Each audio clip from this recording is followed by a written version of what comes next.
Thanks. We are streaming. Hello, everyone. I'm Jeremiah Adams from the Tampa Bay Baha'i community, and we are here with Eileen Maddox, who has been leading this series on the Pentateuch. This is the eighth and final session. It's going to be a long one. Hopefully, we'll be able to cover everything that we need to cover, and we welcome everyone. And we're thankful to everyone who's held in and stayed with us, and we look forward to getting this last one done, but not this won't be the last time we have Eileen on. So just be sure to check the website for more information. Thank you all. Eileen, floor is yours. Ah, okay. Ready to go? Yes, this is the eighth and the last session of the Pentateuch. And then I am going to take a break, and then I'm going to prepare for part two session, Kings and Prophets, which will start sometime this spring, and it will cover about half of the Hebrew Bible that's left, and we'll be getting into the prophets, which I cannot wait to do. And then the third series eventually will finish the Hebrew Bible. Now, if you are on my mailing list, you will get advance notice of the next series sometime this spring. If you are not on my mailing list, you won't. And when I have a chance, I will put it in the chat box, or maybe Jeremiah, you can put my email address in the chat box for me while I get to work.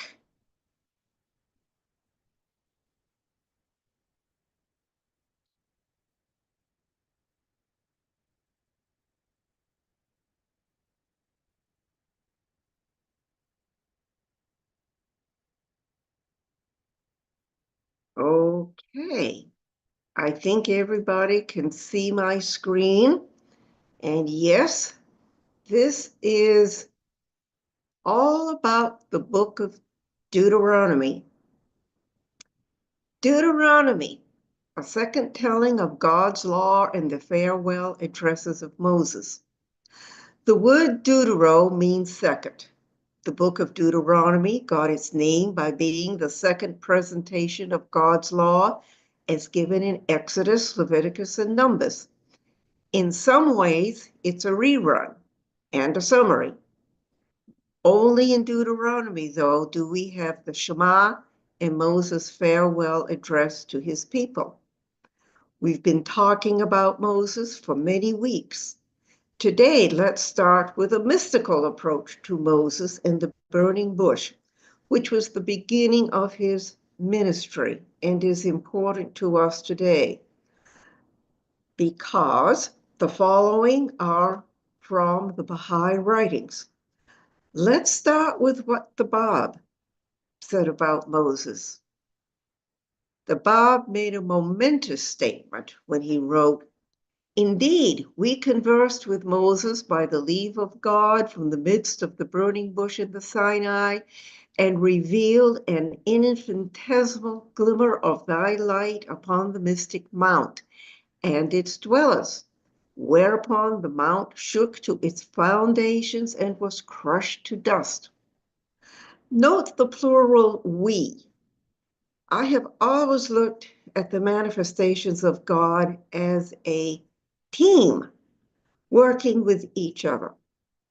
The Baha'i scholar Nada Saidi asserted that the Bab was the gate through which God spoke to Moses, that Moses in fact attained the presence of God through the mediation of the Bab.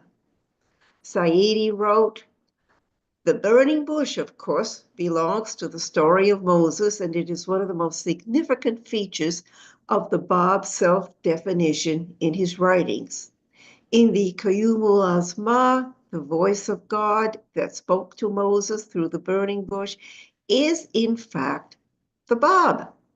O people of effacement, the Bob writes, hearken ye unto my call, appearing out of the point of confirmation from this Arabian youth who hath addressed by the leave of God Moses upon Mount Sinai.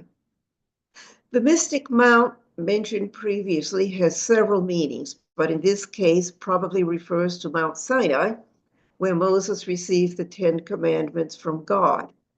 The mystic mount also has another meaning. Shoghi Effendi quoted the Bab as follows from the Qayyum Mul Asma and addressing Baha'u'llah. And when the appointed hour hath struck, the Bab again addresses Baha'u'llah in that same commentary. Do thou, by the leave of God, the All-Wise, reveal from the heights of the most lofty and mystic mount a faint and infinitesimal glimmer of thy impenetrable mystery, that they who have recognized the radiance of the Sinaic splendor may faint away and die as they catch a lightning glimpse of the fierce and crimson light that envelops thy revelation. Baha'u'llah also alluded to himself as having been a voice in the burning bush. He explained this as follows. Say, this verily is the heaven in which the mother book is treasured. Could ye but comprehend it? He it is who hath caused the rock to shout and the burning bush to lift up its voice upon the mount rising above the Holy Land and proclaim, the kingdom is God's, the sovereign Lord of all, the all-powerful, the loving. Moses used the rock as a symbol for the Lord, as we shall see. Shoghi Effendi confirmed that Baha'u'llah did converse with Moses in the burning bush. Baha'u'llah is not the intermediary between other manifestations and God. Each has his own relation to the primal source. But in the sense that Baha'u'llah is the greatest manifestation to yet appear, the one who consummates the revelation of Moses, he was the one Moses conversed with in the burning bush. In other words, Baha'u'llah identifies the glory of the Godhead on that occasion with himself. Abdul-Baha spoke of Muhammad's reverence for Moses. From another horizon, we see Muhammad, the prophet of Arabia, appearing. You may not know that the first address of Muhammad to his tribe was the statement, verily, Moses was a prophet of God and the Torah is a book of God. Verily, O ye people, ye must believe in the Torah, in Moses and the prophets. Ye must accept all the prophets of Israel as valid. In the Quran, the Muslim Bible, there are 7 statements or repetitions of the Mosaic narrative, and in all the historic accounts, Moses is praised. Muhammad announces that Moses was the greatest prophet of God, that God guided him in the wilderness of Sinai, that through the light of guidance, Moses hearkened to the summons of God, that he was the interlocutor of God and the bearer of the tablet of the Ten Commandments. Moses is mentioned well over 100 times in the Quran, and that alone would be a complete program. Abdul-Baha also wrote, verily, I now declare to you that Moses was the interlocutor of God in a most noteworthy prophet, that Moses revealed the fundamental law of God and founded, the real ethical basis. Just a minute, time for water.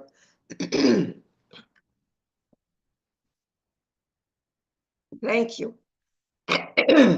Verily, I now declare to you that Moses was the interlocutor of God and a most noteworthy prophet, that Moses revealed the fundamental law of God and founded the real ethical basis of the civilization and progress of humanity.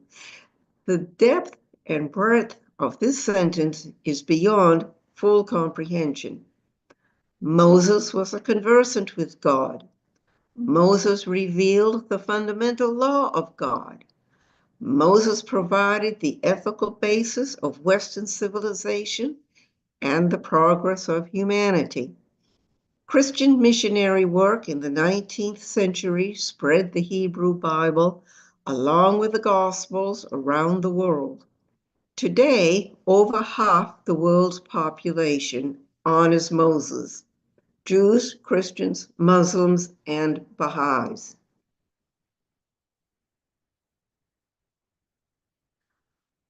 The book of Deuteronomy can be divided into 5 segments. The first segment is the first 3 chapters that are a brief recap of the journey from Egypt through the Sinai. Moses pleaded with the Lord to be allowed to enter the land with his people. Sovereign Lord, you have begun to show to your servant your greatness and your strong hand.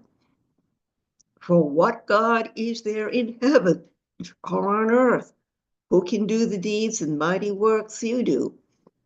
Let me go over and see the good land beyond the Jordan, that fine hill country in Lebanon. That is enough, the Lord said. Do not speak to me any more about this matter. Go to the top of Pisgah and look west and north and south and east. Look at the land with your own eyes, since you are not going to cross this Jordan. But commission Joshua and encourage and strengthen him, for he will lead this people across and will cause them to inherit the land that you see. So we stayed in the valley near Bet Peor. Abdu'l-Baha presented a short, succinct reason why some addresses of reproach and rebuke were directed to the prophets. All the divine discourses containing reproof, though apparently addressed to the prophets, in reality are directed to the people through a wisdom which is absolute mercy, in order that the people may not be discouraged and disheartened. They therefore appear to be addressed to the prophets, but though outwardly for the prophets, they are in truth for the people and not for the prophets. In this situation, the Lord was referring to the incident at the waters of Meribah, where the people grumbled and complained mightily about not having water, not to Moses' anger with them when he struck the rock and was angry with the people. Moses was blameless. He had not dishonored the Lord. The people had. Chapters 4 to 10 repeat the promises made by the Lord to his people, and in return, his expectations of them. The Lord is giving them a land of their own, a cornerstone of the covenant with Abraham. But there are also decrees and laws that must be obeyed. This tension will become constant throughout the Hebrew Bible.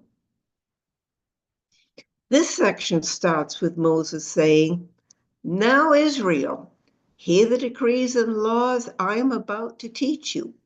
Follow them so that you may live and may go in and take possession of the land the Lord, the God of your ancestors, is giving you. Do not add to what I command you, and do not subtract from it, but keep the commands of the Lord your God that I give you. Moses also reminded the people of their great good fortune, that the Lord their God was always with them whenever they prayed to him.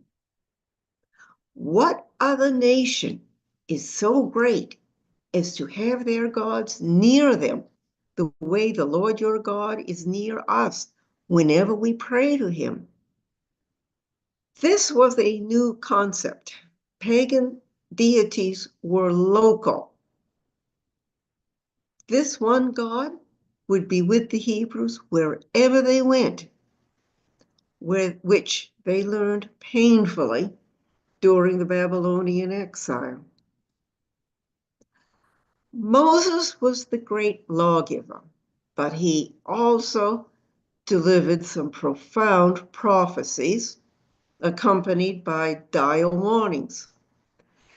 After you have had children and grandchildren and have lived in the land a long time, if you then become corrupt and make any kind of idol, doing evil in the eyes of the Lord your God and arousing his anger, I call the heavens and the earth as witnesses against you this day, that you will quickly perish from the land that you are crossing the Jordan to possess.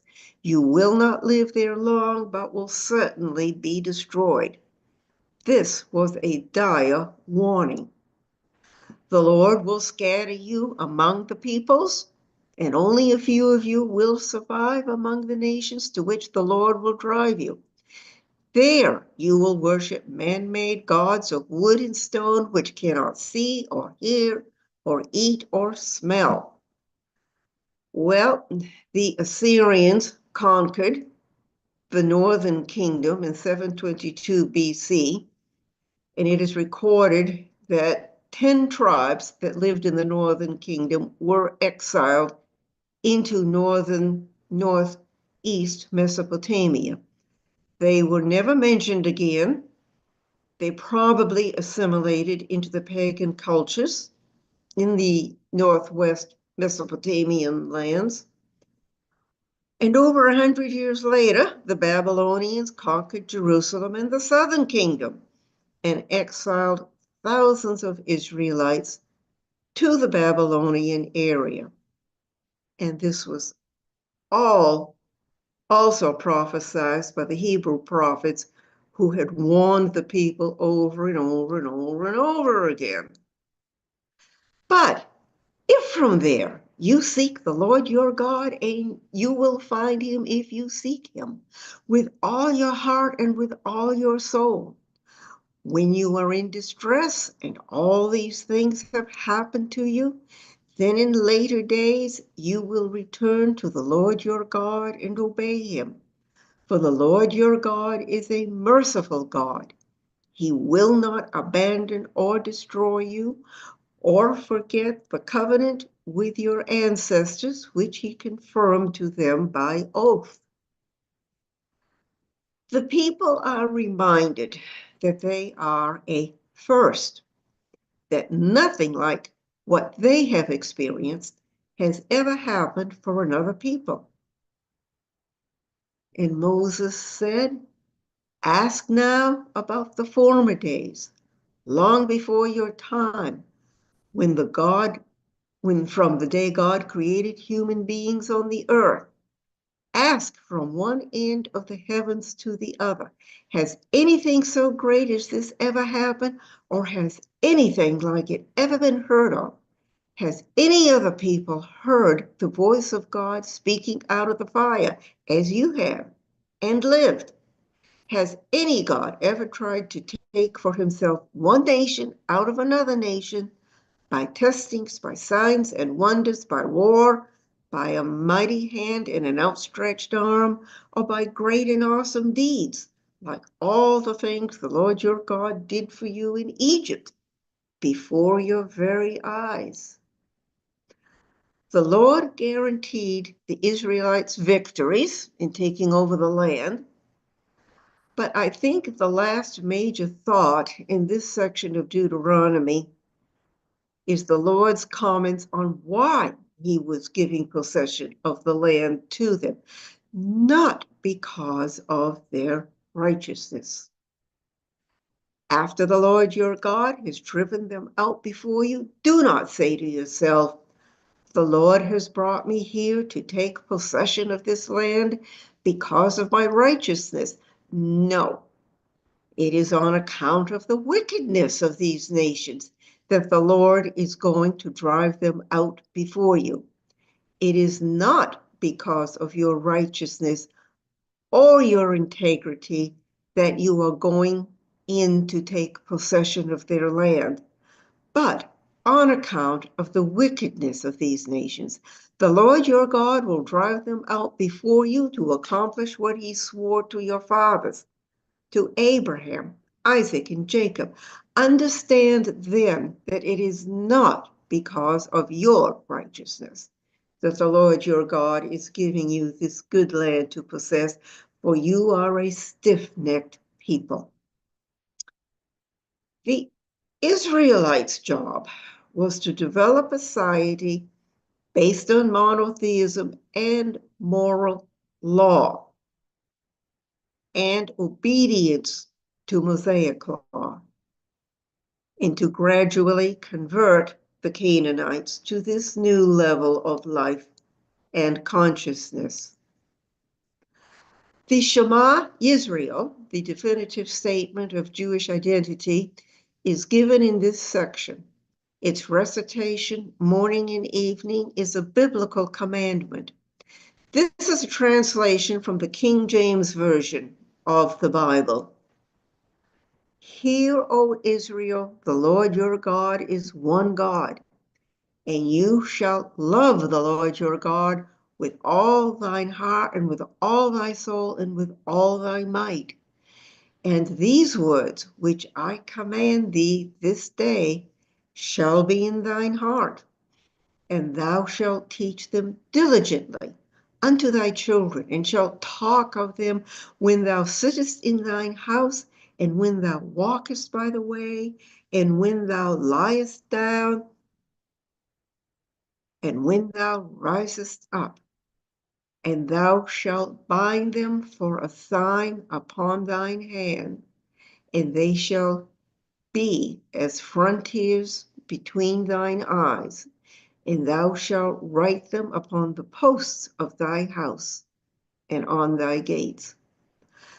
Binding them for a sign, and the frontlets between the eyes refer to the tefillin, two small black boxes with scriptures enclosed, with black straps attached to them that are worn by Jewish men at prayer. Writing them upon the posts of thy house means the mezuzah that is posted on the entryways of Jewish homes. 15 chapters are devoted to the Deuteronomic Code, the other two codes being the Covenant Code from Exodus and the Holiness Code from Leviticus, which we have covered. Much of the Deuteronomic Code is repetitive from the other two codes, and so we will go into what is new here. The law of 10% tithing is mentioned for the first time here, and there were many laws regarding it. The appointment of judges and officials in every town to judge the people fairly. Follow justice and mercy alone, so that you may live and possess the land the Lord is giving you. Parents are not to be put to death for their children, nor children put to death for their parents. Each will die for their own sin. Now, this sounds a bit strange until you remember that the Code of Hammurabi embraced vicarious punishment. And here, this is rescinded. There will be no vicarious punishment in the Mosaic Code, and only charge a foreigner interest, not an Israelite. The Lord foresaw that the people would at some point want a king. So he gave firm guidance through Moses for when that day came. When you enter the land the Lord your God is giving you and have taken possession of it and settled in it, and you say, let us set a king over us like all the nations around us, be sure to appoint over you a king the Lord your God chooses. He must be from among your fellow Israelites. The king, moreover, must not acquire great numbers of horses for himself. He must not take many wives, or his heart will be led astray. He must not accumulate large amounts of silver and gold. When he takes the throne of his kingdom, he is to write for himself on a scroll a copy of this law taken from the Levitical priests.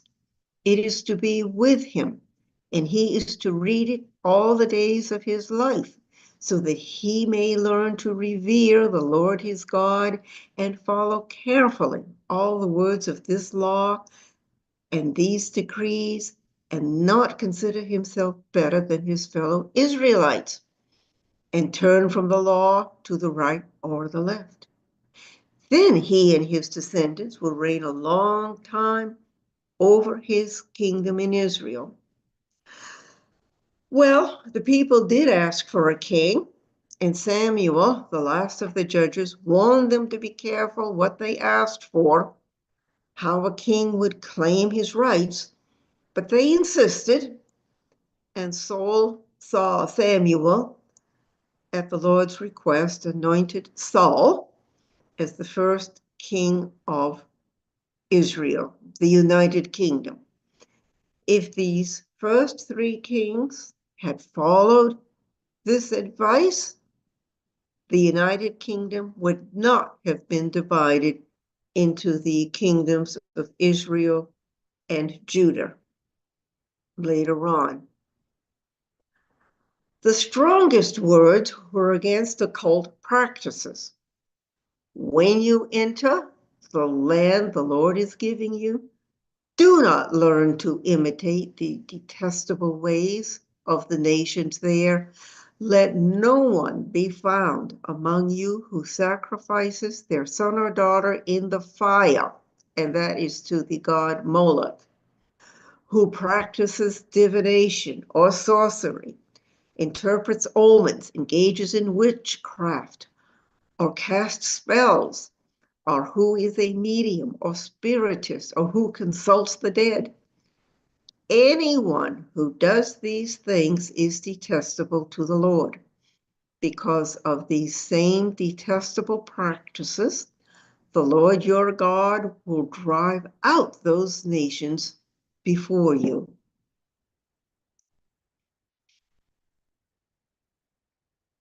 And this has to be my favorite part of the Deuteronomic Code.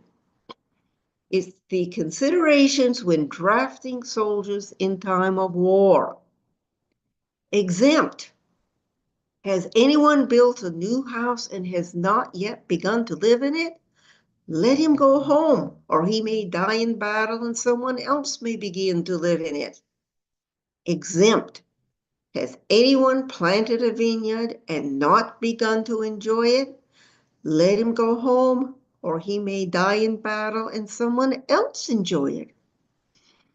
Exempt. Has anyone become pledged to a woman and not married her? Let him go home, or he may die in battle and someone else marry her. Exempt. Is anyone afraid or faint-hearted? Let him go home so that his fellow soldiers will not become disheartened too. If a man has recently married, he must not be sent to war or have any other duty laid on him. For 1 year, he is to be free to stay at home and bring happiness to the wife he has married.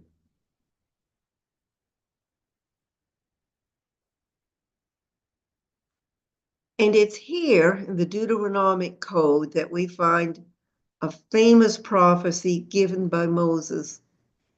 The Lord will raise up for you a prophet like me from among you, from your fellow Israelites. You must listen to him.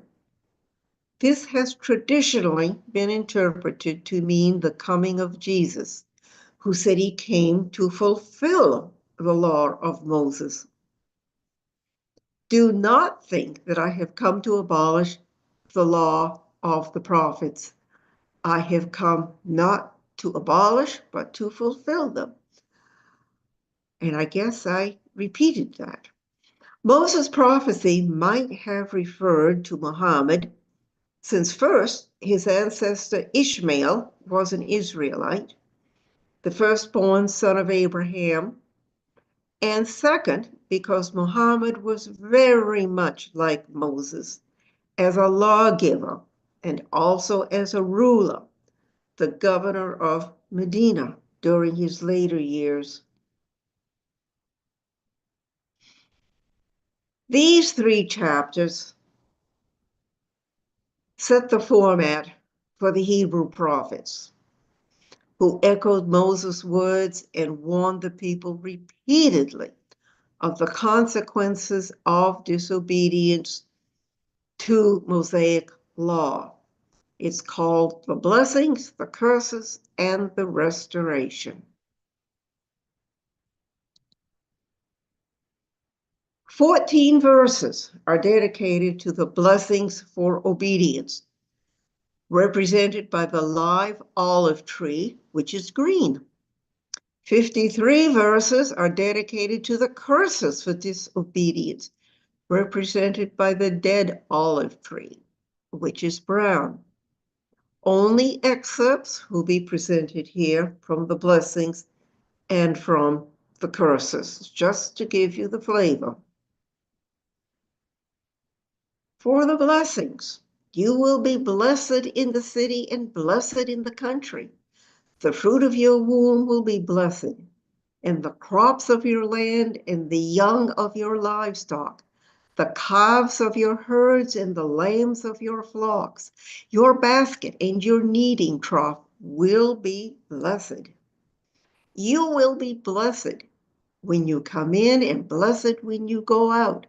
The Lord will grant that the enemies who rise up against you will be defeated before you. They will come at you from one direction, but flee from you in 7. The Lord will establish you as his holy people, as he promised you on oath, if you keep the commands of the Lord your God and walk in obedience to him. Then all the peoples on earth will see that you are called by the name of the Lord, and they will fear you. The Lord will open the heavens, the storehouse of his bounty, to send rain on your land in season and to bless all the work of your hands. You will lend to many nations, you will borrow from none. The Lord will make you the head, not the tail.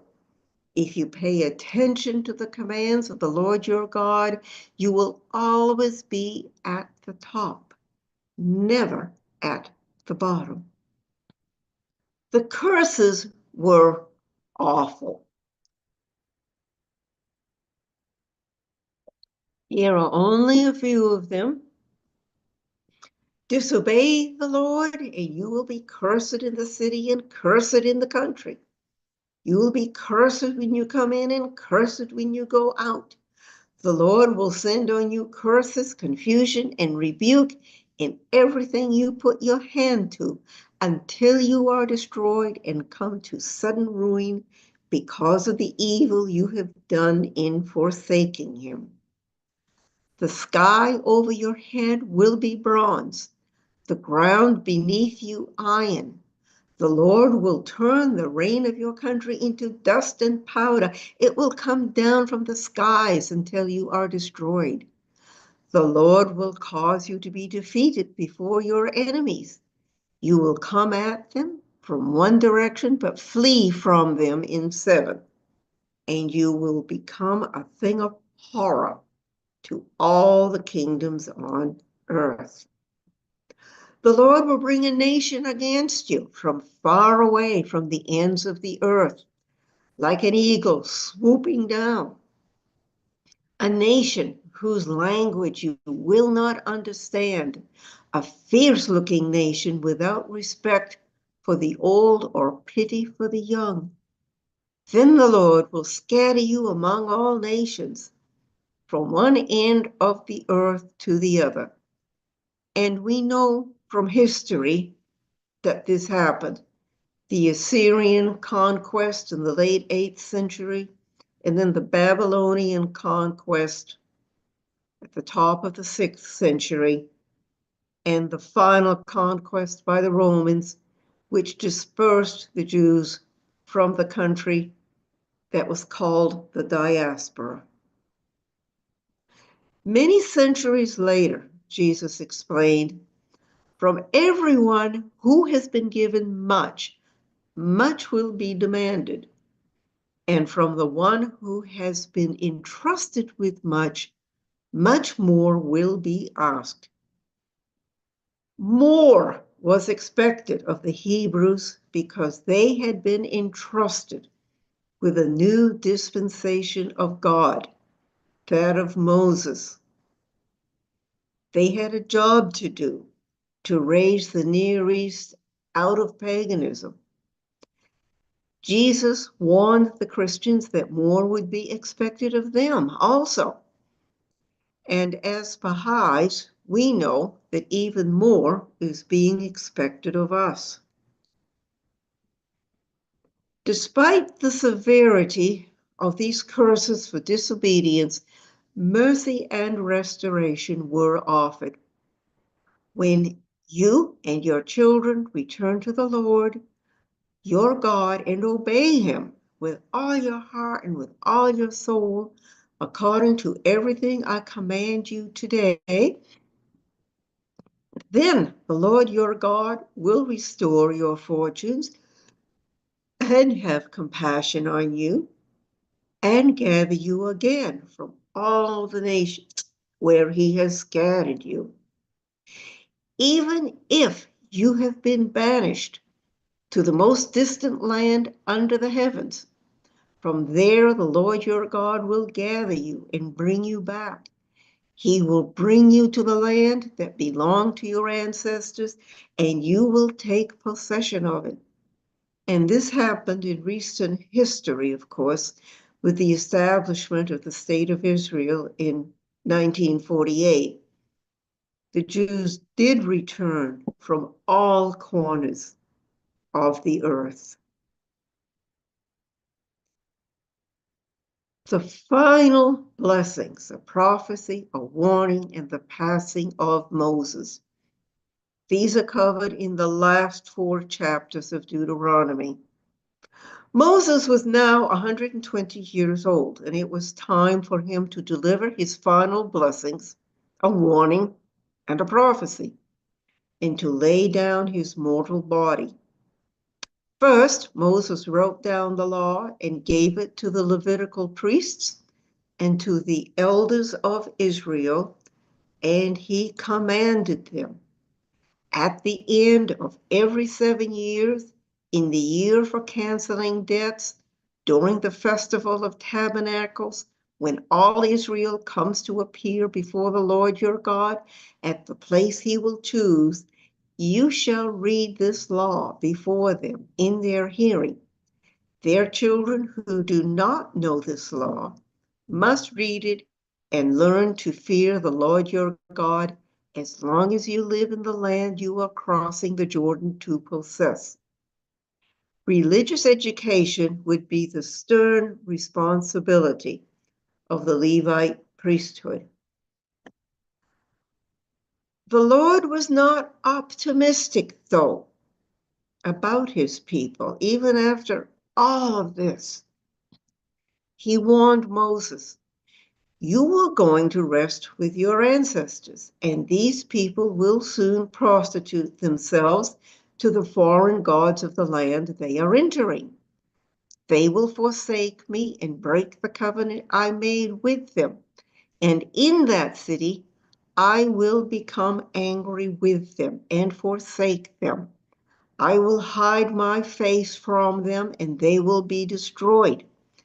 Many disasters and calamities will come upon them." He then gave Moses a song to teach to the Israelites, and they were to sing it. And it would thus be a witness for the law against them when they broke the covenant. When they turned to other gods, this song would testify against them and would not be forgotten by their descendants. It's called the Song of Moses. This was the final address of Moses to his people. It's 43 verses long, a warning and hope, mercy and redemption, and the themes of faithful and unfaithful that resonate throughout the Hebrew Bible. We will present only excerpts. The Song of Moses starts with Moses speaking gently of the Lord and using the symbol of the rock to describe his reliability and stability. "Listen, you heavens, and I will speak. Hear, you earth, the words of my mouth. Let my teaching fall like rain and my words descend like dew, like showers on new grass, like abundant rain on tender plants. I will proclaim the name of the Lord. Oh, praise the greatness of our Lord. He is the rock. His works are perfect, and all his ways are just. A faithful God who does no wrong, upright and just is he. In a desert land, he found him. In a barren and howling waste, he shielded him and cared for him. He guarded him as the apple of his eye, like an eagle that stirs up its nest and hovers over its young, that spreads its wings to catch them and carries them aloft. The Lord alone led him. No foreign God was with him. They sacrificed to false gods, which are not God, gods they had not known, gods that recently appeared, gods your ancestors did not fear. You deserted the rock who fathered you. You forgot the God who gave you birth. And the Lord continued, "I will hide my face from them," he said, "and see what their end will be. For they are a perverse generation, children who will be unfaithful. Yet in time, God will be forgiving. The Lord will vindicate his people and relent concerning his servants when he sees their strength is gone and no one is left, slave or free. The false rock of their idolatrous worship will have deserted them, but God will heal them and bring them back to spiritual life. See now that I myself am he. There is no God besides me. I put to death and I bring to life. I have wounded and I will heal, and no one can deliver out of my hand. Take to heart all the words I have solemnly declared to you this day, so that you may command your children to obey carefully all the words of this law. They are not just idle words for you. They are your life. By them you will live long in the land you are crossing the Jordan to possess. Moses gave his blessing to each of the tribes. He described each tribe's strengths and destinies, and then he gave his last prophecy. This is the blessing that Moses, the man of God, pronounced on the Israelites before his death. He said, "The Lord came from Sinai and dawned over them from Seir. He shone forth from Mount Paran." The Sinai was where Moses taught the Hebrews. Seir was a town located at the northern edge of Judah, near Nazareth. The wilderness of Paran is the desert where Hagar and Ishmael settled, the future site of Mecca. Sinai refers to Moses, who had already come, of course, himself. Seir to Jesus, and Paran to Mohammed. The and.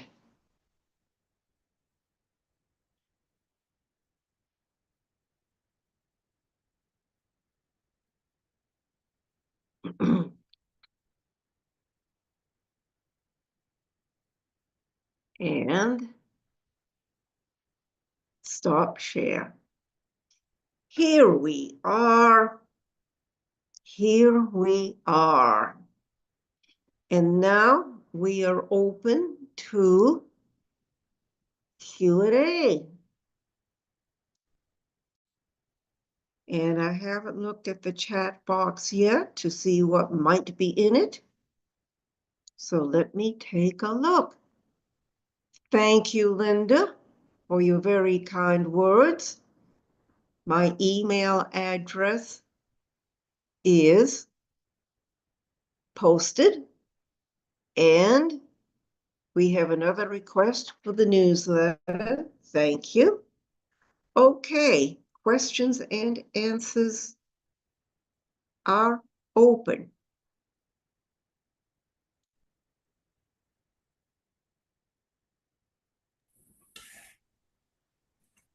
I noticed that you gave Deuteronomy. Oh, someone else is first. Sorry. Okay, just a second. I'm sending a message to Jeremiah.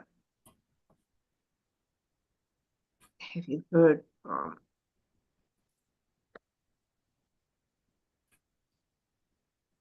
Okay. I'm sorry. Please go ahead. Who is this, please? Kathleen was first. Yes, Kathleen, go ahead. You need to unmute yourself, Kathleen. Eileen, since this is the last session before spring, if we have your books between now and then, what would be a good way using your books to review what we've done, what we've learned so far, and to get sort of a head start on what's going to happen in the spring? I do recommend a head start because I'm going to be moving fast. And I'm going to be assuming that people are doing their reading. And Jeremiah, if you could find the information on the discount for my books and put it into my chat, that would be greatly appreciated. Frankly, I recommend starting at the beginning, even though with volume 1, even though I went chronologically, there's still information in volume 1 that is pertinent all the way through. The next section will be volume 2. It's going to be from Joshua, which starts right after Deuteronomy, and go through Isaiah and the conquest by the Assyrians. I think. I haven't mapped out the series yet. And that's all in the second volume. I think, unless some of it is in the third. But the second and third volumes are totally chronological, so you won't have any problem with that. Thank you. And it's not too late.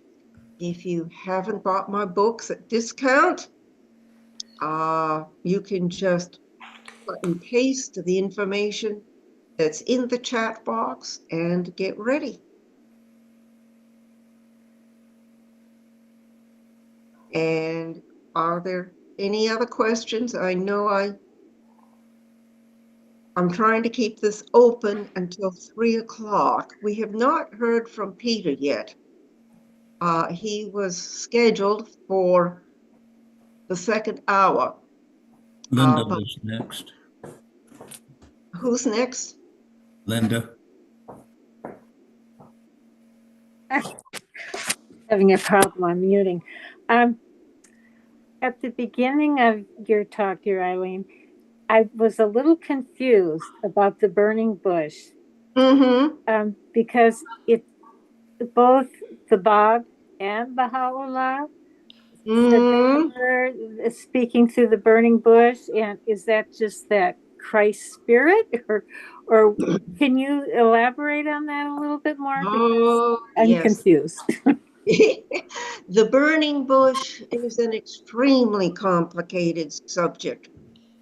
The burning bush, in its essence, represents the Holy Spirit coming from God to Muhammad. Yeah. But then after I finished the books, well, no, not completely after. Some of it is in my books, but not all of it. Nada Saidi, I do recommend that you get his book too. And in one of my programs, I have his book featured. I forget the name of it right at the moment. But he goes into this in detail. Is it In the Gate of the Heart? Or is it- Yes, that's the name of it. Just a second, I'm going to go get it. Okay, put that down.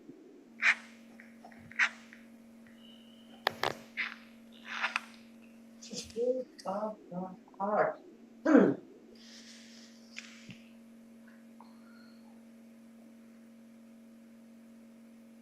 Gate of the Heart by Nader, Nader, Saidi, Saidi. Okay.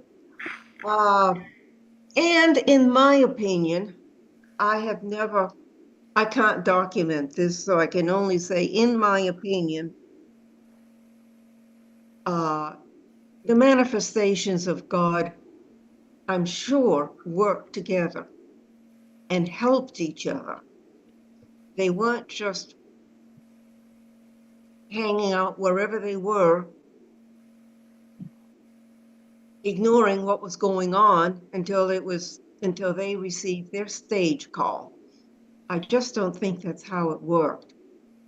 And Baha'u'llah, being the universal prophet who started the next cycle,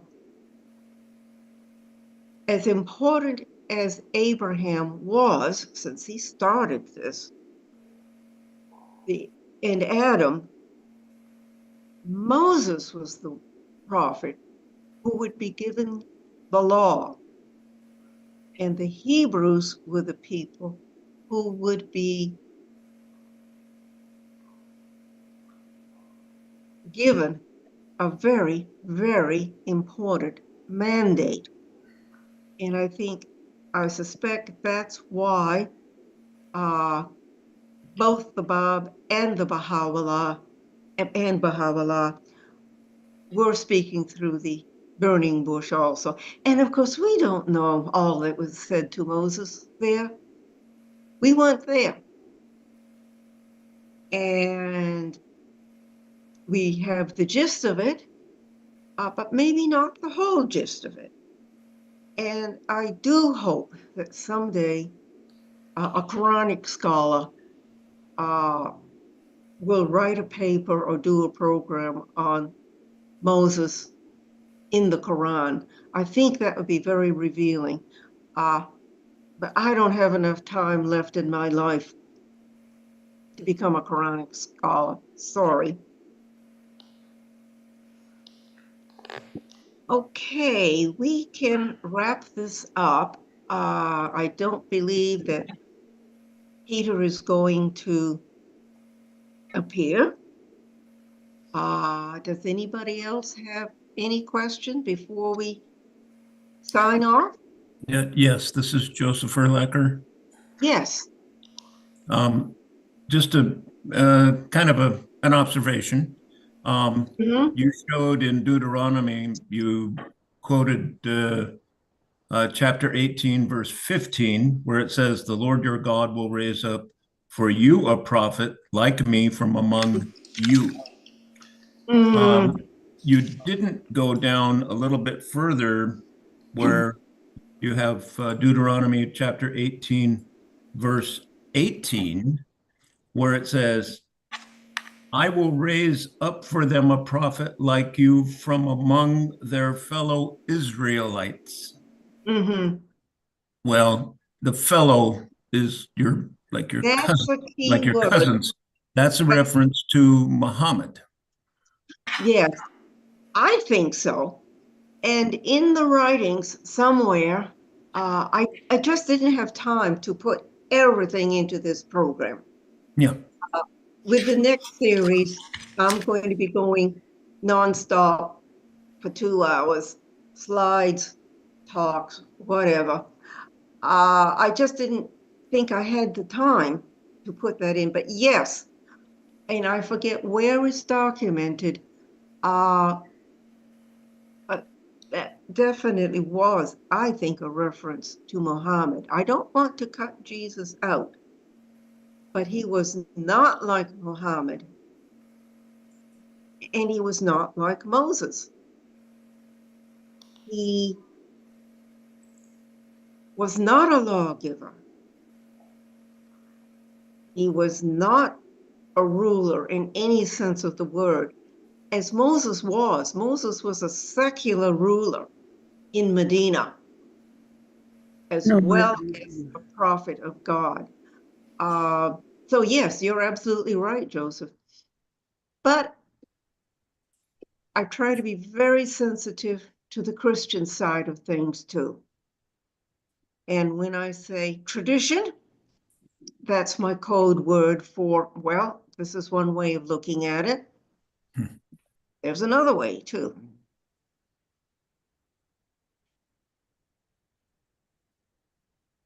Anything else? I do want to say that I really appreciate making friends with all of you and for you going through this with me. Here comes Peter. Okay, that was close. Oh, It's hilarious. Well, in Peter's defense, I was recently out there in his neck of the woods, and it is very remote and sparse. So it is difficult to get on sometimes. oh. Hi, Well, Peter. Welcome. If you can be ready, Peter, we'd love for you to go ahead and continue because Eileen just finished hers and we can continue. Otherwise, if you're not ready, we can go ahead and end out the session. I just barely caught this. Yes. So sorry, my friends. But I'm glad that we can do a segue here. Now I sent you my text for today. And so is there a way that you can put it up on your screen? Because it's probably better on your screen than my screen for the same reasons that you described. And Peter, I have to Like, ask, for example, go my ahead. video's not even working today. My video's not even working today, so you won't see my face. And I wouldn't be able to share a document because the signal's just not strong enough. Mm-hmm. I thought you were up in the Yeah, Sierra Nevadas. Are you getting fire sparks up there? no. We're too far away from Los Angeles to be affected by this absolute tragedy. Several hours journey from here. Okay. And besides, those are fires that are fed by grass, okay, by dry grass. We Right. have trees, and we've had an enormous amount of rain in the last couple of months. And so I don't think we're going to have any problem with forest fires this season. Okay.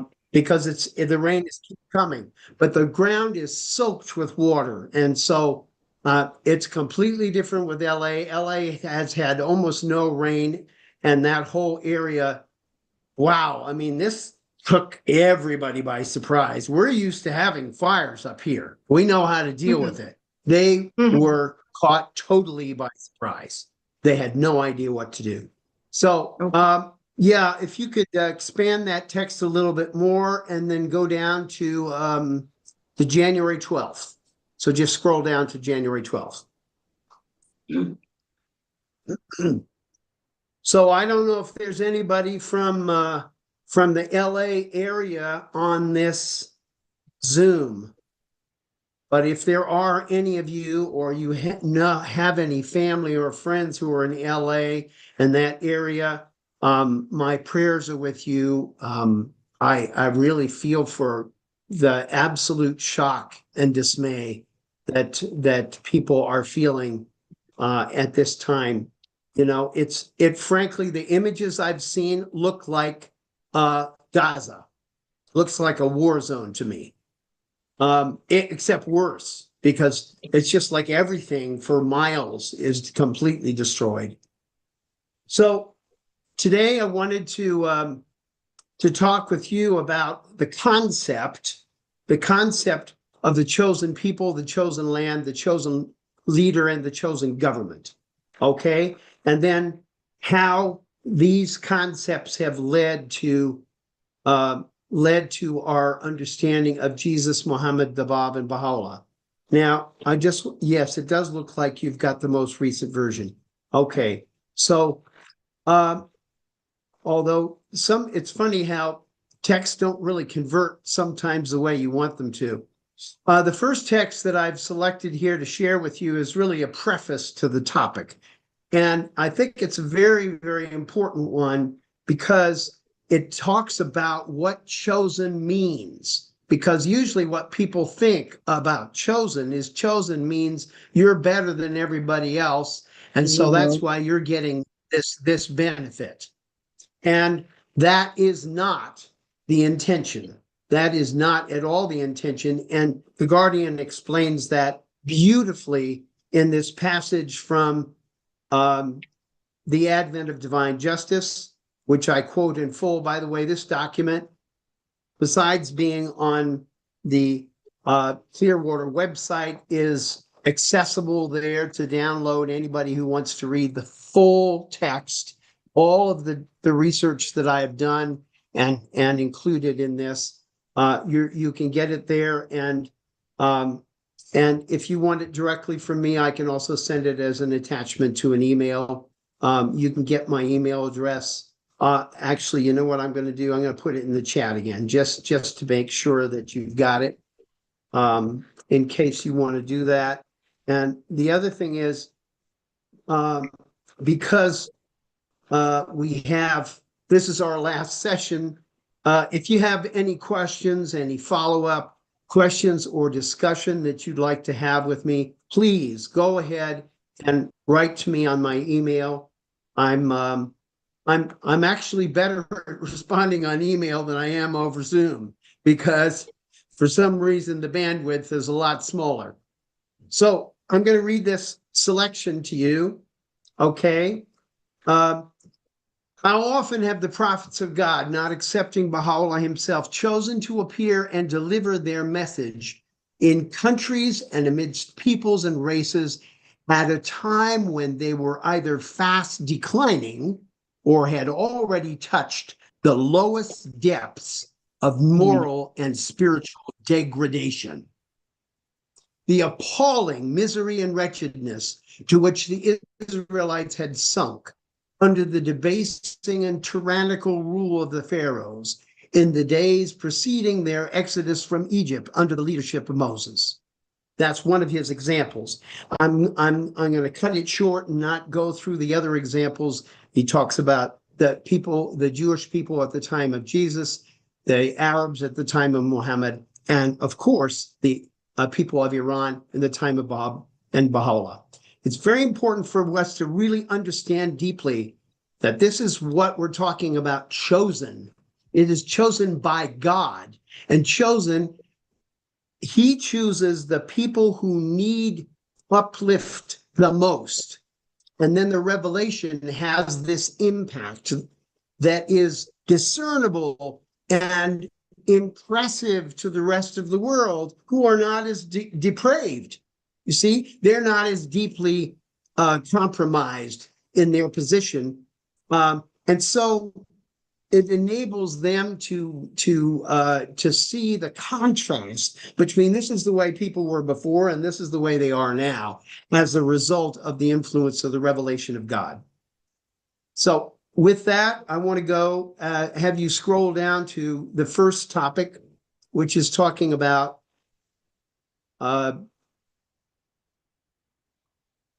yes, keep on going, keep on going. All right. Yeah, it's kind of long, huh? So the first thing I want to note is the first chosen people that you can find in the Bible are Adam and Eve. Adam and Eve were chosen for the Garden of Eden. So the concept of people actually being chosen by God to serve a certain purpose begins in the book of Genesis in the second chapter. All right. You could even say in the first chapter, but in the second chapter, it's actually talking about where they're situated. And they're situated in a paradise in which everything works according to the way it's supposed to.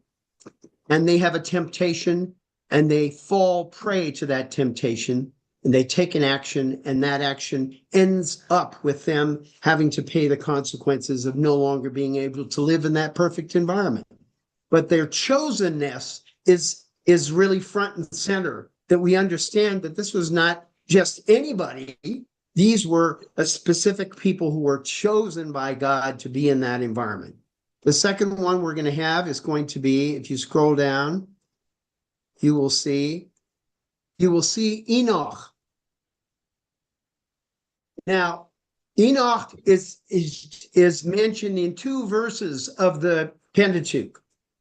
Okay, 2 verses of the book of Genesis. Not much detail there, but there's a huge development of the character and the nature of Enoch in subsequent religious literature. And the best person that we can cite actually on this is Baha'u'llah, because Baha'u'llah talks about who is Enoch. And I put 2 quotes there. One is from the Tablet of Wisdom, the Law Hikmat. The other one is from the Tablet of the Uncompounded Reality. And I leave you to read those for yourself.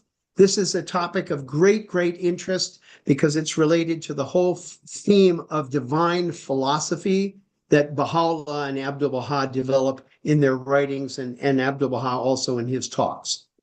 The third person that we come across is Noah. Noah and his family. They are chosen. They are chosen by God to survive the deluge. Again, why are they chosen? They're chosen because there's a decision by God that he's not going to wipe out everybody. That's the symbolism here, that there is some remnant that's going to survive. All right. Then there's the chosenness of Abraham, who becomes the father of a great nation. And he is assured that through him, all the people of the earth will be blessed. And that those who attack him will be cursed, and those who bless him will be blessed along with him. Again, these are passages right from the Pentateuch that you can look up for yourself and study, and you can compare them with what is said about Abraham by Baha'u'llah and by Abdul Baha. Let's move on to the next one. Isaac is chosen to be the favored son of Abraham.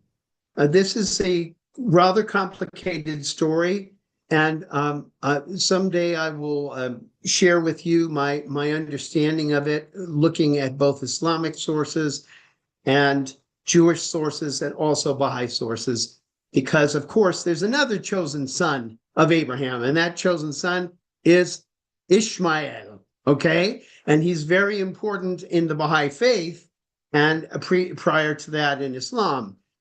But this particular chosenness of Abraham is Isaac, who is to inherit the promised land. We'll get to the promised land in a minute. Then Jacob is the chosen son of Isaac. And the next person that we come across who was definitely chosen in a very special way is Joseph. Because Joseph, it looks like Joseph is done when his brothers abandon him in a pit in the desert, but then he's picked up by some descendants of Ishmael. They're Ishmaeli descendants. We know that because they're actually described as such in the text. So here Ishmael is having an interaction with Joseph, who's a descendant of Isaac, and is actually responsible for bringing Joseph to Egypt, where begins this transformation of first Egypt under the authority and the guidance and the wisdom of Joseph, which the Bible text and the Quran text clearly indicates is from God. This is not that he's a smart guy. It's that God was with him. That's the way it's talked about. It is the blessing of God was upon all that he had in the house and in the field.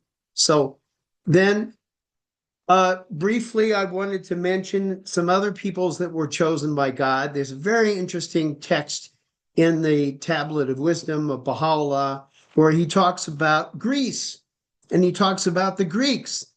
And here's a very important thing that he says. He says, for every land, we have prescribed a portion, for every occasion an allotted share, for every pronouncement an appointed time, and for every situation an apt remark. Consider Greece, we made it a seat of wisdom for a prolonged period. However, when the appointed hour struck, its throne was subverted, its tongue ceased to speak, its light grew dim, and its banner was hauled down. Thus do we bestow and withdraw. Very important that we understand God chose Greece for the blessings that came from that civilization. That's a clear statement for Baha'u'llah on that statement, on that issue. Now let's go to the next thing, which is going to be looking at and then I have a list of things that you can look at as well that pertain to people being chosen. Now we'll look at chosen land. Now the first theme that I included in this compilation has to do with the Holy Land, what we call the Holy Land. What's been called in the course of history Palestine and Israel, and that clearly the biblical text first of all God tells Abraham, leave where you live and go to a country, a land that I will show you. That's going to be your new residence. That's his first statement, which is in the chapter 12 of Genesis. Scroll down, please. And then later on, Abraham in chapter 15 is in 17, he's told that this land will be given to his descendants in perpetuity. And this is a covenant with God. This is a promise of God to his descendants. Then we go down, and then as we see the chosen a bearer of the covenant of Abraham was Isaac, and then it was Jacob, and then it was the sons of Jacob, the Israelites, because Jacob, and that can be confusing if you don't remember that Jacob's other name was Israel. So he had two names. He originally had the name Jacob, and then he had this this struggle with an angel, and he came out of it, and he was renamed Israel, which means he who struggles with God. Then we have the Israelites were promised in the book of Exodus and book of Deuteronomy that where they're destined to is to go to the land that was promised to Abraham and his selected descendants. So that's developing that theme as well. Now let's go to the next one.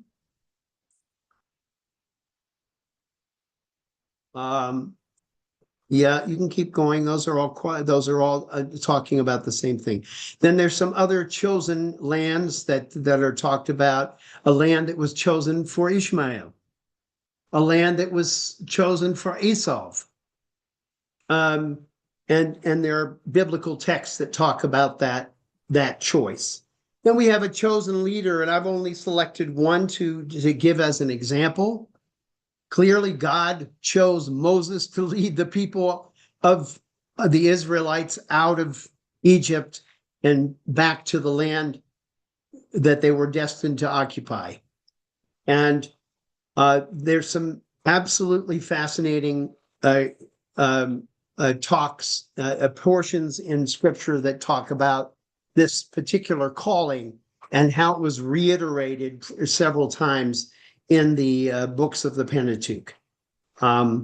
We can go on from there. We can go to the number 4.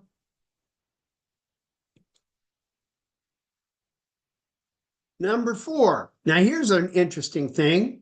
The government of the Israelites is actually stipulated in the Pentateuch. It says how how Moses is to be assisted and then followed for the administration of the law of God revealed to him.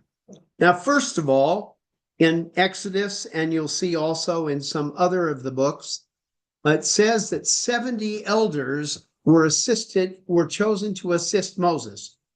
And there's one of the stories which I find particularly moving and interesting. And that is the one in Exodus in the chapter 18, which says that Moses was trying to do it by himself. And his father-in-law said, "No, the thing that thou doest is not good. Thou wilt surely wear away both thou and this people that is with thee, for this thing is too heavy for thee. Thou art not able to perform it thyself alone." So then the rest of this passage goes on. The father-in-law says, this is what you need to do in order to spread the responsibility of applying and implementing the law of God. You need to get some people in this business and helping you do this. Tells them exactly how to do it. And it says, as you can see here, so Moses hearkened to the voice of his father-in-law and did all that he said. Now, who says that prophets can't learn from regular people? I think this is a really fascinating passage. And the story is told differently in other books of the Pentateuch.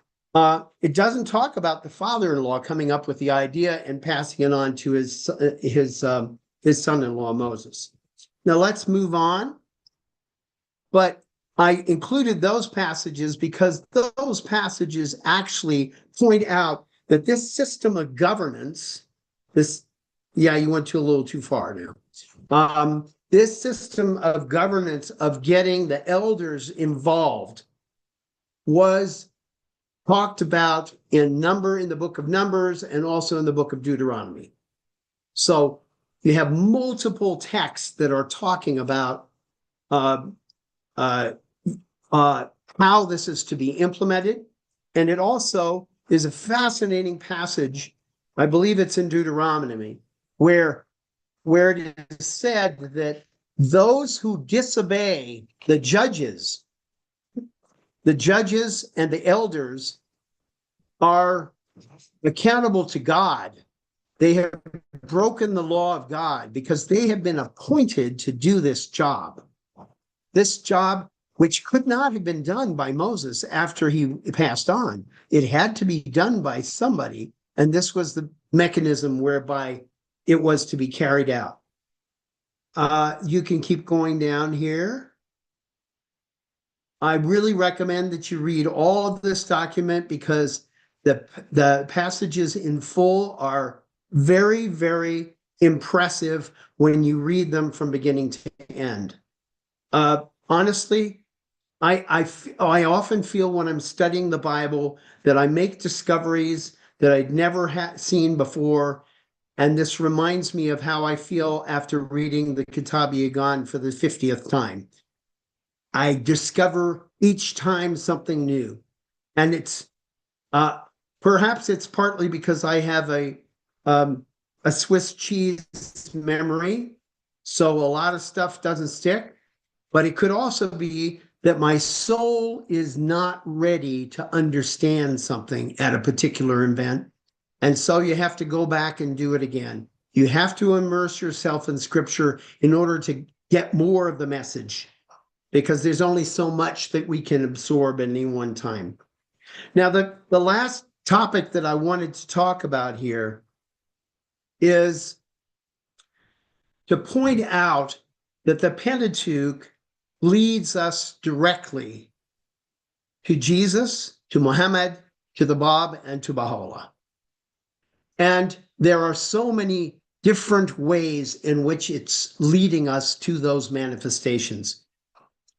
But there's often the perception amongst people of all religions that there's really not any connection between one manifestation and another. And we Baha'is need to understand that that's simply not true. We need to understand that they're not just specific prophecies, but there are patterns. There are laws, for example, that are found in the Pentateuch. They are reiterated by Jesus, Muhammad, the Bab, and Baha'u'llah. There are teachings that are reiterated. There are also developments that are extremely interesting. Like, for example, when Jesus points to a passage in Genesis, in actually the second chapter of Genesis, where it is said that the pattern of marriage is supposed to be that one man and one woman are together for life, and they become one.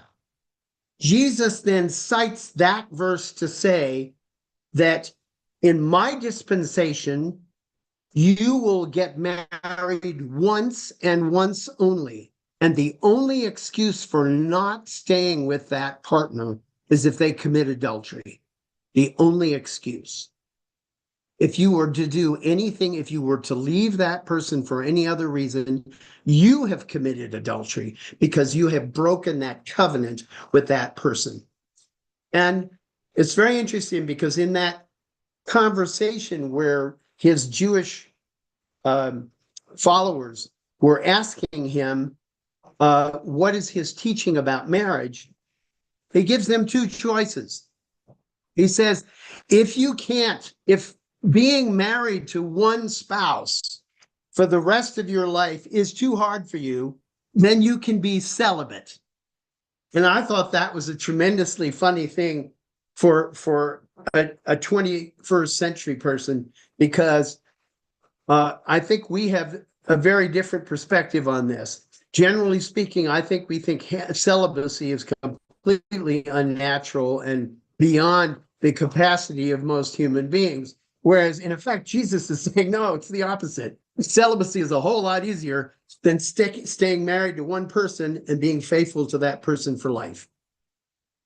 So there are these things. It's not only that they're reiterations of stories to Baha'u'llah, there are reiterations of stories to Jesus, to Muhammad, to the Bab as well. And this interweaving, it's more like a tapestry than anything else. It's not a highway that's going to only one destination. It makes all kinds of pit stops along the way. But of course, the culmination is Baha'u'llah, because there is no manifestation ever in history who not only fulfilled all the prophecies of the previous manifestations, but also has revealed has been the vehicle for a revelation that is going to guide humanity for the next 500,000 years. This is completely unprecedented. This is really, truly, the double message of Baha'u'llah is that he's not only the fulfillment of the past, but he's the harbinger of the future, of a future that is much longer than any of us can possibly conceive of. You know, we read about millions of years when we study anthropology, okay, or when we study astronomy, but we don't have a grasp of this in history because history is so recent. It's only been in a very short time period, maybe tens of thousands of years, and we don't know much about anything in those earlier eras before, let's say, to pick a date, 6000 BC. So I wanted to point out that this study of how the Pentateuch leads to Jesus, Muhammad, the Bab, and Baha'u'llah is something that Baha'is need to do for themselves. There are some books where some of the material has been shared with people. Eileen has written wonderfully on this topic, and I highly recommend that you read her books. But you also have to delve into the text yourself to find those gems that basically are like connectors between dispensations, and particularly harbingers of Baha'u'llah. And I want to conclude my remarks because I want to leave time for Q&A and for comments, because this is our last session. What I'm hoping is that what I have shared with you today and in previous talks, that I hope that it's going to provoke for you now and in the future more questions than it's provided answers. And the reason why is the questions are what drive us to further investigate reality. That's reality. You know, if we're simply satisfied with what people give us, we're going to be very limited in our knowledge. We have to push the boundaries at all times. And pushing the boundaries might sound like work, but it's not. It's enormously rewarding. It's the joy that comes in discovering these connections in Scripture is beyond anything in the mortal temporal world. It brings a certain kind of peace and of exhilaration and inspiration that doesn't really come in any other form. And I want to conclude by reading two passages from Baha'u'llah, which are below this, I think. Aren't they? Are they below this? Yeah, yes, they are. Okay. All right. So the first passage is from the Arabic Hidden Words. And Baha'u'llah says, "This is that which hath descended from the realm of glory, uttered by the tongue of power and might, and revealed unto the prophets of old." Well, just stew on that one. That's what we've been studying here, is the prophets of old. And this is that which hath descended and been revealed to the prophets of old.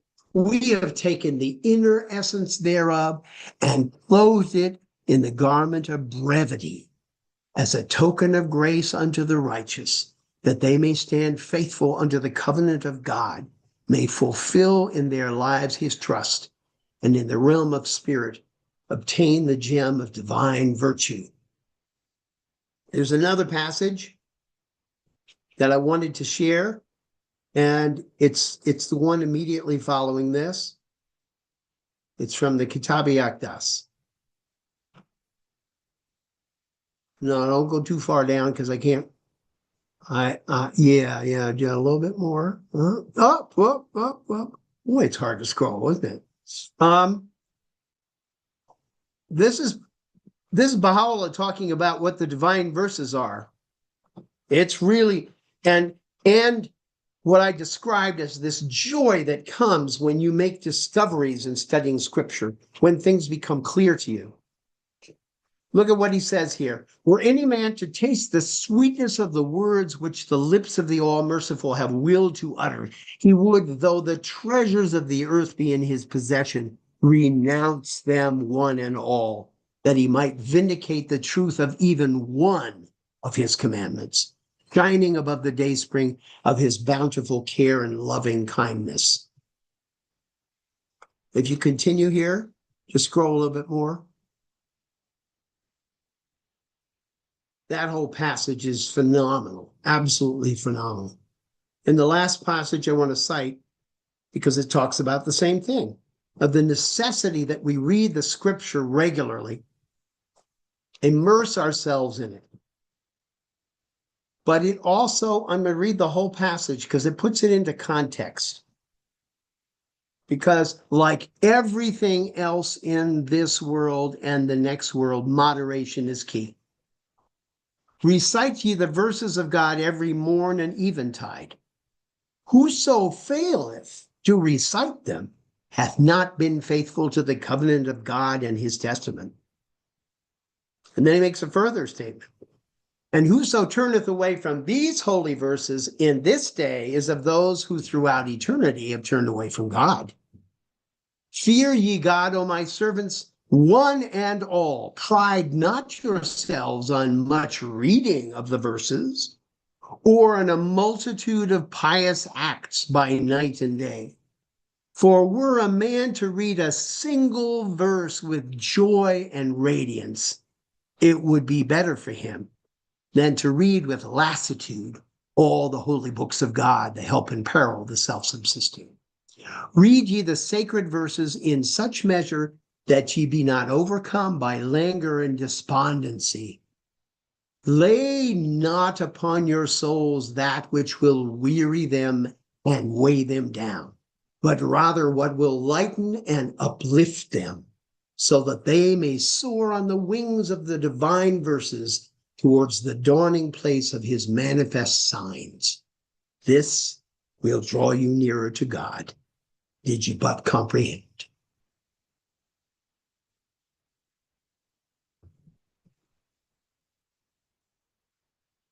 Ya Baha'u'llah.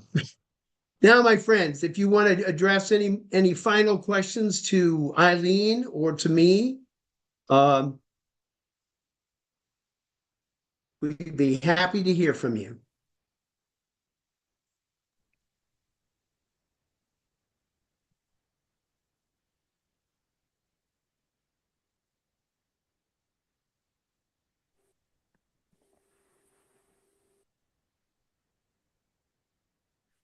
Do you see something, Eileen, that you want to talk about? Well, we both have Linda who raised her hand, so she can go first, and then Kathleen. Yes, I'd like to go back to the part of Moses and his father-in-law saying Moses needed others to help him.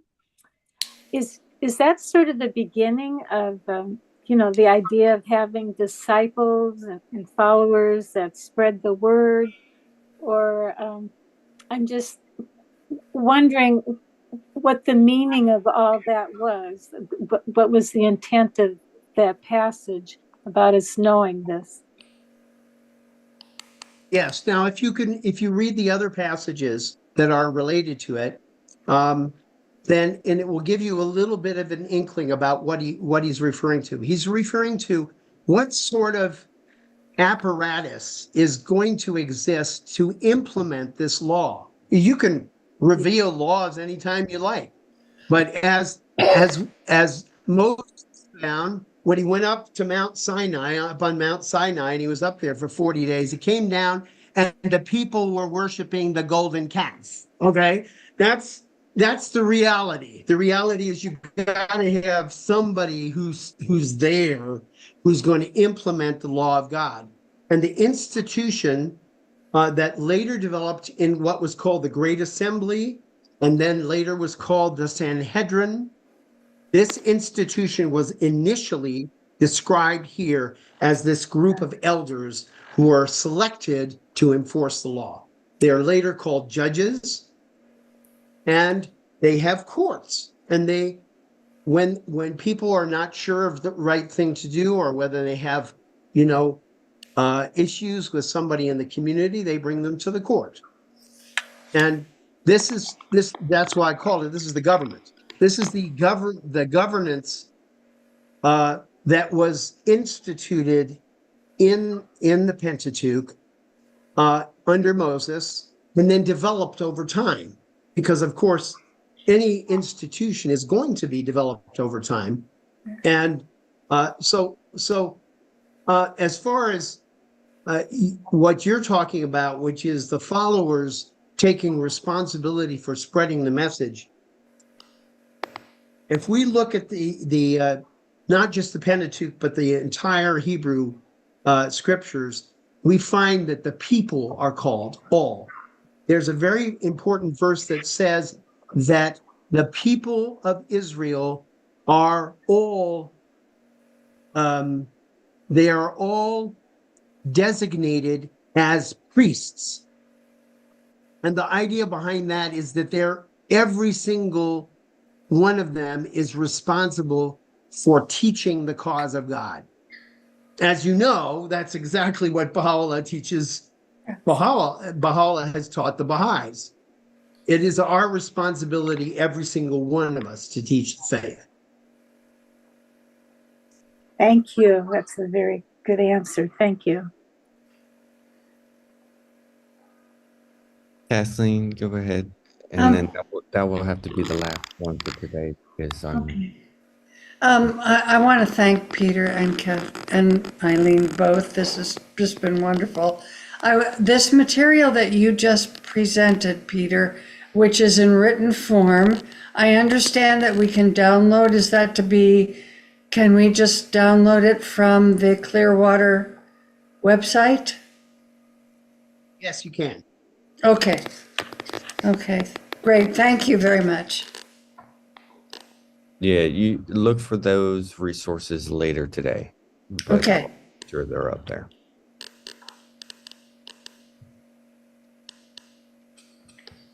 Any other Okay, questions? folks. It's been wonderful to talk with you. I've really enjoyed this time, and this time with both Eileen and with all of you. And I look forward to seeing you again. And God bless you and keep you and protect you and stay away from fire. Thank you, Peter. Eileen, any last words? Not really, just that it has been a joy to have done this. I've learned a lot doing this, and I'm really looking forward to seeing you at the next go round. Wonderful. Well, thank you all for who joined us today, and definitely look for those additional resources online shortly. And we hope there's more programs next week. There's going to be a continuation of the 11 a.m. We'll be back. That session will be back next week as well. And we look forward to seeing Eileen and Peter's programs in the coming months. Thank you all. and have a wonderful afternoon. And thank you for bringing these programs to us.